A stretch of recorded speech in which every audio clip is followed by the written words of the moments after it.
வணக்கம். புதிதாக கட்டப்பட்டுள்ள திருச்சி பஞ்சப்பூர் பேருந்து நிலையத்தில் உள்ளார 78 கடைகள் இருக்குங்க. இதுதான் மெயின் என்ட்ரன்ஸு. இதான் ரிசப்ஷன் ஏரியா எப்படி இருக்குன்னு பாருங்கள். இந்த ஏசி வெண்ட் இருக்குது. இந்த இதெல்லாம் நல்லா கூலிங்காக இருக்குது. இங்கே பாருங்கள், முதல்வரோட புகைப்படம் இருக்குது. சுமார் 408 கோடி ரூபா செலவில் இந்த பேருந்து நிலையத்தை கட்டியிருக்காங்க. பார்த்துங்க, 408 கோடிக்கு எவ்வளோ பெரிய பேருந்து நிலையம் கட்டலான்னு பாருங்கள். ஒன்றுக்கும் பெரிய யூஸ் இல்லாத படங்களுக்கு 500 கோடி செலவு அப்படி இப்படின்னு சொல்கிறாங்க. இவ்வளோ பெரிய பேருந்து நிலையமே நம்ம ஒரு 408 கோடி கட்டியிருக்காங்க. இதுதான் உண்மை. இங்கே எடுத்தோடனே நீங்கள் பார்த்தீங்கன்னா மெயின் என்ட்ரன்ஸு மொத்தம் 8 பிளாட்ஃபார்மு. இதுதான் அந்த மெயின் ரிசப்ஷன் ஏரியா எப்படி இருக்குன்னு பாருங்கள். நாங்கள் போன அன்னைக்கு நல்ல ஒரு ஏசி. இதுதான் இந்த பேருந்து நிலையத்தோட வரைபடம் மாதிரி. இதுதான் எப்படி இருக்குன்னு பார்த்துங்க. கடைகள் தாங்க நிறையா இருக்குது. இது பேருந்து நிலையமா இல்லை வணிக வளாகமா அப்படின்னு நம்ம நினைக்கிற அளவுக்கு 78 கடைகள் இருக்கிறதா செய்திகள் வருது. அந்த அளவுக்கு கடைகள் அதிகமாக இருக்கு. ஏன்னா இந்த பேருந்து நிலையத்தை மெயின்டைன் பண்ணுறதுக்காக இந்த கடைகளோட வருவாயெல்லாம் பயன்படுத்த நிறைய வாய்ப்பு இருக்கு. ஏன்னா ஃபுல்லாக ஏசி வேற, அதனால மெயின்டெனன்ஸ் அதிகமாகும். அதுக்காக நிறைய கடைகளை கீழ்ப்பகுதியில் அதிகமாக அமைச்சிருக்காங்க. இங்கே அப்புறம் எக்ஸலேட்டர் ஒர்க் ஆகலை. அன்னைக்கு போடலை. நாங்கள் போன அன்னைக்கு எக்ஸலேட்டர் ஒர்க் ஆகலை, வேற ஒன்றும் இல்லை.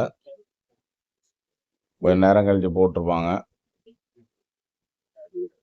இப்போ இங்கேருந்து உங்களுக்கு அனைத்து ஊர்களுக்குமே பேருந்துகள் இருக்குது. நீங்கள் பார்த்துருப்பீங்க. எல்லா வீடியோவுமே அப்படியே போட்டிருப்போம். ஒன்று ஒன்றா ரொம்ப பெரிய வீடியோங்கிறனால 2 மணி நேரம் வீடியோங்கிறனால உங்களுக்கு 10 நிமிஷமாக போட்டிருப்போம். அதை பாருங்கள். எந்தெந்த பிளாட்ஃபார்மில் எந்தெந்த பேருந்து நிற்கிதுன்னா உங்களுக்கு பயனுள்ளதாக இருக்கும். இங்கே பாருங்கள், ஒரு பெரிய கடை இருக்குது. அது என்னன்னு போய் பார்ப்போம். கண்டிப்பாக அது ரெஸ்டாரண்ட்டாக இருக்க வாய்ப்புகள் இருக்குது. ஏன்னு பார்த்தீங்கன்னா ரெஸ்டாரண்ட்டுக்கான எல்லா அமைப்புமே இருக்குது. நல்ல ஸ்பேஸு. டைனிங் இங்கே வராது. சமைக்கிறது வேறு இடத்துல தான் சமைக்க வாய்ப்பு இருக்குது. இங்கே ரெஸ்டாரண்ட் மட்டும் வர்றதுக்கு வாய்ப்புகள் இருக்குது. நல்ல ஸ்பேஸ் இருக்குது. அதாவது ஒரு இடம் அழுக்காகாமல் இருக்கிறது நம்ம கன்ஸ்ட்ரக்ஷன்லேயே கொண்டு வரலாம். இது மாதிரிலாம் நம்ம கொண்டு வந்துட்டோம்னா என்ன பண்ணாலும் தூய்மையாக தான் இருக்கும். பார்த்தீங்களா, உணவக விடுதி நல்லா இருக்குது. இதெல்லாம் கடைகள்லாம் வேணும்னா ஏலம் விடுவாங்க. அதெல்லாம் இன்னும் விட ஆரம்பித்த மாதிரி தெரில. ஏன்னா செய்தித்தாள்களில் வரும். அதை பார்த்துட்டு தேவைப்படுபவர்கள்லாம் போய் எடுத்துக்கலாம். எப்படி இருந்தாலும் ரொம்ப ஹை ரேட்டாக இருக்கும். எடுத்து இதை வச்சு சம்பாதிக்கிறது ரொம்ப சேலஞ்சு தான். அனுபவம் உள்ளவர்கள் இதை ஈஸியாக கையாளுவாங்க. இங்கே பாருங்கள், எவ்வளோ கடை இருக்குது பாருங்கள்.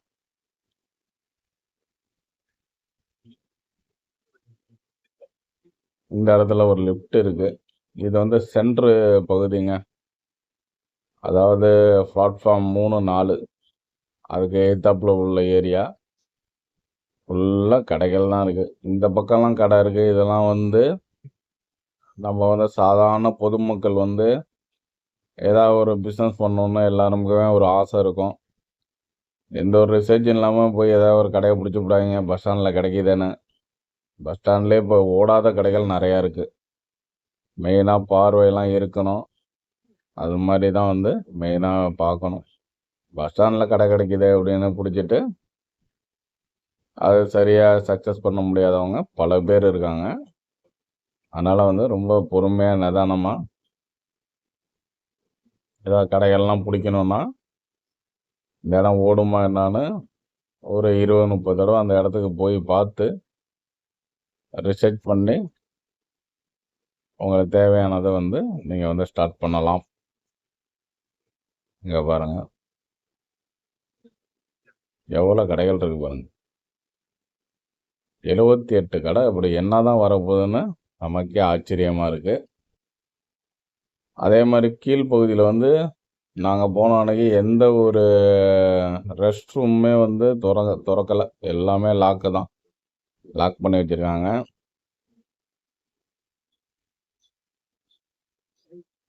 பேருந்து நிலையம் வந்து அஃபிஷியலாக வந்து முதல்வர் திறந்து வச்சுட்டாலும் இன்னும் பயன்பாட்டுக்கு வரல. இன்னும் சில வாரங்களில் வந்துடும்.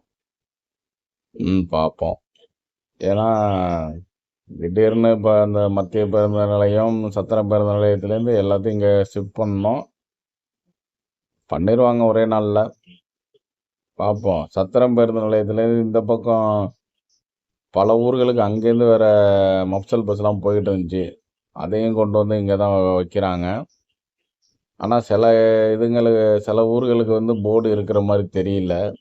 அதை அங்கேயே மெயின்டைன் பண்ணுவாங்களா, இங்கே வந்துட்டு அங்கே போகுமா அப்படின்னு சில கன்ஃபியூஸ்லாம் இருக்குது. அதெல்லாம் என்ன ஆகுதுன்னு பார்ப்போம். பாருங்கள், மறுபடியும் அந்த ரெஸ்டாரண்ட் பகுதிக்கே வந்துட்டோம். பக்கத்தில் 2 ரெஸ்டாரண்ட் போல் இருக்குது.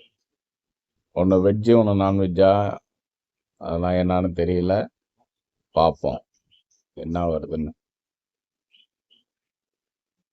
இங்கே பாருங்க, இது வந்து இந்த பக்கத்தில் உள்ள ரெஸ்டாரண்ட்டு. இதுக்குள்ளே போய் பார்ப்போம். நல்ல ஒரு விசாலமாக இருக்குது. 30க்கு ஒரு 40 இருக்குங்களா, 30க்கு ஒரு 50 இருக்கும் சைஸு. டைனிங் இங்கே இருக்காது. சாரி, குக்கிங் இங்கே இருக்காது. டைனிங் மட்டும்தான். குக்கிங்கெல்லாம் எங்கே இடம் என்னன்னுங்கிறது பார்த்துக்கணும். அதே மாதிரி கடைகள்லாம் திறந்துருக்கு.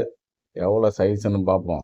1 2 3 4 5 6 1 2 3 4 5 12க்கு 10ங்க. 10 அடி அகலம், 12 அடி நீளம். பாருங்கள், இதிலலாம் என்னென்ன கடைகள் வைக்கலாம். அதிகமாக டீ கடைகள் வரும், பங்கு கடை வரும். அது மாதிரி சின்ன சின்ன கடைகள் நிறையா பக்கத்தில் இருக்கும். பழக்கடை வரும், டீ கடைகள் நிறையா இருக்கும். இப்போ வந்து இந்த புது விதமான கஃபே, சவர்மாக்கெல்லாம் தடை வச்சுட்டாங்க. சவர்மா வராது. வேறு சவர்மாவுக்கு தடை விதிக்கல, மயோனஸுக்கு தடை வச்சுட்டாங்க. ஆனால் அது இருந்தால் தான் சவர்மா செய்ய முடியும். அது போக இந்த இப்போ புது புது ஃப்ரான்ச்சைஸ் எல்லாம் வருது பாருங்கள், அதெல்லாம் வந்து நிறையா வரும். ஏன்னா அதுக்கு தகுந்த மாதிரி தான் கடைகள்லாம் இருக்குது. மெயினாக வந்து நல்ல ஒரு வருமானம் வரணும் அப்படிங்கிறத வந்து நல்லா தெரியுது. பஸ் ஸ்டாண்டு மெயின்டெனன்ஸுக்காக நம்ம வச்சுக்குவோம். மேலே போய் பார்த்தீங்கன்னா ஒன்றும் கிடையாது. மேலே வந்து நகர பேருந்து. நீங்கள் இங்கே ஒரு வாட்டர் பாட்டில் வாங்கணுன்னா கூட கீழே போய் தான் வாங்கிட்டு வரணும். இங்கே மேலே எதுவும் கிடையாது. ஓகே, நன்றி, வணக்கம். சப்ஸ்கிரைப் பண்ணுங்கள், வீடியோ ஷேர் பண்ணுங்கள். வீடியோ உங்கள் வாட்ஸ்அப்